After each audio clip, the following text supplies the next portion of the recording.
Selon le Coran, Mohammed est un excellent modèle à suivre pour les musulmans. Allah déclare dans la sourate 33, verset 21.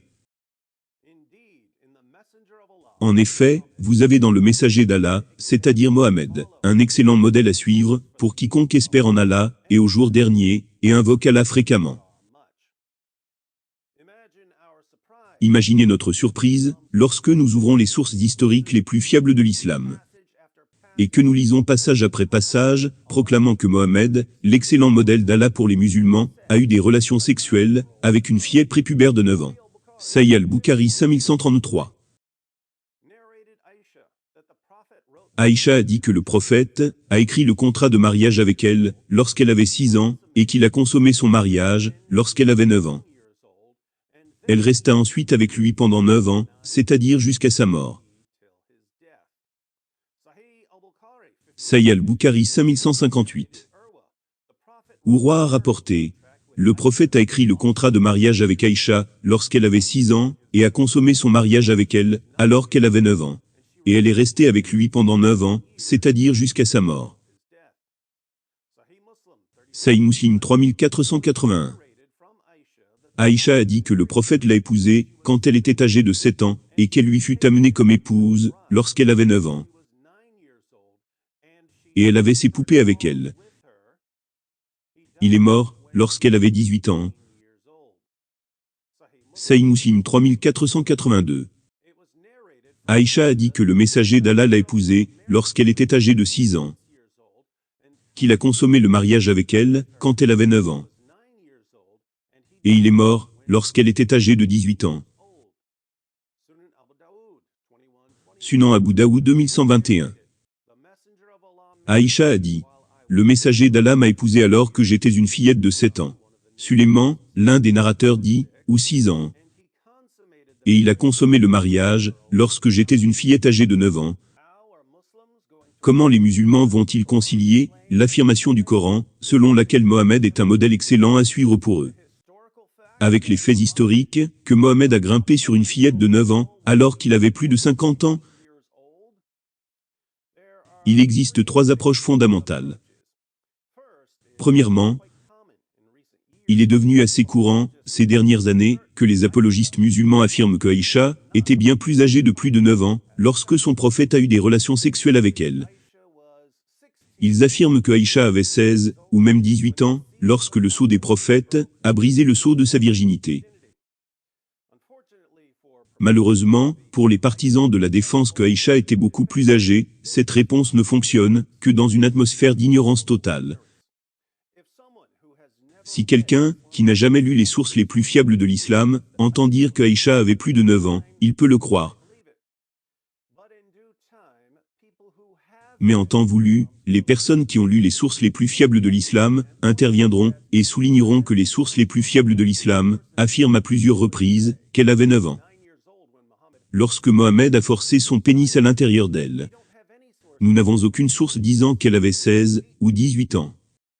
L'affirmation selon laquelle Aïcha avait plus de 9 ans, est un mensonge inventé par des faussaires, pour tromper les crédules. Deuxièmement, comme la défense que Aïcha était beaucoup plus âgée, est vouée à l'échec. D'autres apologistes musulmans reconnaissent que Aïcha avait 9 ans, tout en insistant sur le fait qu'elle avait atteint la puberté, lorsque Mohammed l'a emmenée dans son lit. C'est ce que nous appellerons la défense alligée.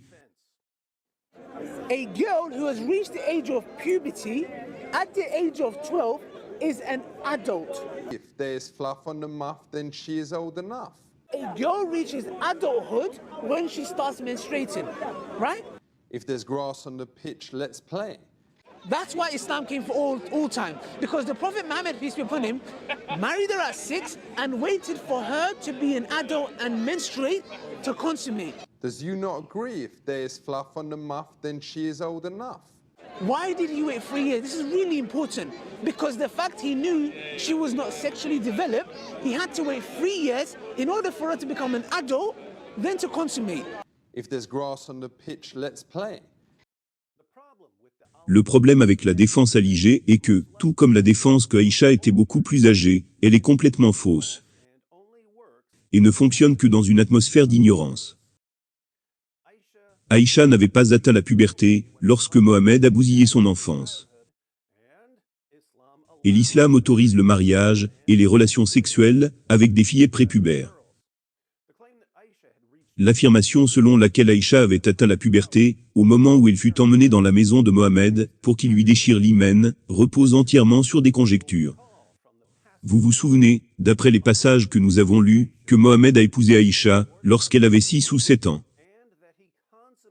Et qu'il a consommé le mariage lorsqu'elle avait 9 ans.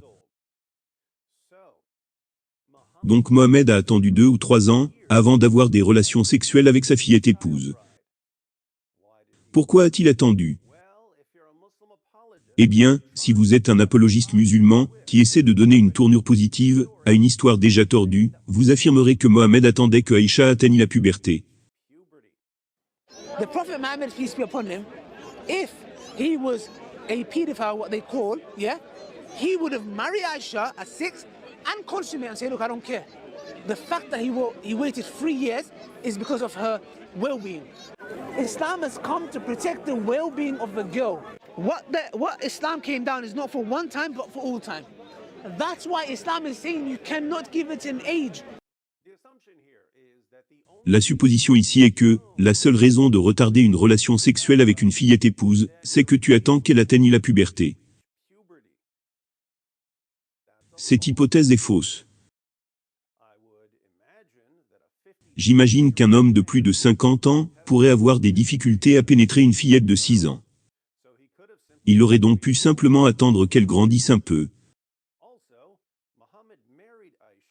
Par ailleurs, Mohammed a épousé Aïcha à l'époque de l'hégire, la migration de la communauté musulmane, de la Mecque, à Médine. Avant l'hégire, la communauté musulmane était une minorité persécutée à la Mecque. Après l'hégire, Mohammed était extrêmement occupé à établir la communauté musulmane à Médine. Peut-être était-il trop occupé pour se concentrer sur son mariage avec Aïcha. Ce sont là des possibilités. Mais la raison la plus évidente provient directement des sources musulmanes. Peu après que Mohammed ait épousé Aïcha, elle est tombée tellement malade, au point de perdre ses cheveux. Sahih al-Bukhari 3894. Aïcha a dit, « Lorsque mon contrat de mariage avec le prophète a été rédigé, j'étais une fillette de 6 ans. Nous sommes arrivés à Médine, et nous sommes descendus à la place Bani al-Harid bin Khazraj. Puis je suis tombé malade, et mes cheveux sont tombés. Plus tard, mes cheveux ont repoussé. Et ma mère, Rouman, est venue vers moi alors que je jouais dans une balançoire, avec quelques-unes de mes amies. Elle m'a appelé, et je suis allé vers elle, sans savoir ce qu'elle voulait me faire. Elle m'a attrapé par la main, et m'a fait attendre à la porte de la maison. J'étais à bout de souffle. Lorsque ma respiration est devenue normale, elle a pris de l'eau, et m'a frotté le visage, et la tête avec. Puis elle m'a fait entrer dans la maison. Dans la maison, j'ai vu des femmes en sari qui m'ont dit « Meilleurs vœux, bénédiction d'Allah et bonne chance ». Elle me confia alors à elle, et elles me préparèrent pour le mariage. De manière inattendue, le messager d'Allah est venu me voir dans l'après-midi, et ma mère m'a remise à lui. À ce moment, j'étais alors une fillette de 9 ans. Donc, qu'attendait Mohammed? Il attendait que les cheveux d'Aïcha repoussent. Selon un autre passage, Mohammed n'a attendu que jusqu'à ce que les cheveux d'Aïcha lui descendent jusqu'aux oreilles. Sunan Abu Daoud, 4935. Il a été rapporté, par une autre chaîne, qu'Aïcha a dit « Lorsque nous sommes arrivés à Médine, des femmes sont venues me voir, alors que je jouais sur une balançoire. Et que mes cheveux ne descendaient que jusqu'à mes oreilles. Elles me prirent, me préparèrent et me parèrent. Elles m'ont ensuite amené au messager d'Allah, qui a consommé le mariage avec moi, quand j'avais l'âge de 9 ans. Pourquoi Mohammed a-t-il attendu, pour consommer son mariage avec Aïcha? Elle était chauve. Et Mohammed aime les cheveux longs. Dès que ses cheveux ont commencé à repousser, elle a été emmenée dans la maison de Mohammed, afin qu'il soit un excellent modèle pour les musulmans du monde entier. Donc, la seule base sur laquelle les musulmans s'appuient pour affirmer que Aïcha a atteint la puberté s'effondre dès que l'on commence à consulter les sources islamiques. Mohammed n'attendait pas que Aïcha atteigne l'âge de la puberté. Il attendait que ses cheveux repoussent après une sorte de maladie. En cas de doute, nous savons d'après les sources musulmanes qu'Aïcha n'avait pas encore atteint l'âge de la puberté au moment où elle a été emmenée dans la maison de Mohammed pour la consommation. Vous vous souvenez de notre lecture de Sahih Muslim 3481 que lorsque Aïcha a été emmenée dans la maison de Mohammed, elle a pris ses poupées avec elle. Pourquoi est-ce important? Eh bien, les poupées ne sont-elles pas des images?